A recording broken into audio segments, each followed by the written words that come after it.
ପାଣି ମୋଟର ଓ ସାଇକେଲ ଚୋରି କରୁଥିବା ଚୋରକୁ ଗିରଫ କରିଛି ନର୍ଲା ପୋଲିସ।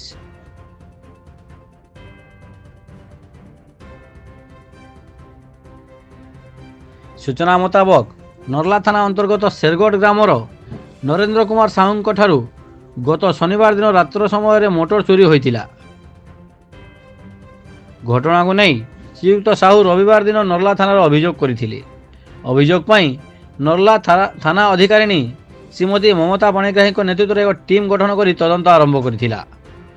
ମୋଟର ଚୋରି କରିଥିବା ଅଭିଯୁକ୍ତ ଲୋଚନ ରଣାକୁ ଲିମୁରସିଙ୍ଗା ଗ୍ରାମରୁ ଗିରଫ କରିବାରେ ସକ୍ଷମ ହୋଇଥିଲା ନର୍ଲା ପୋଲିସ।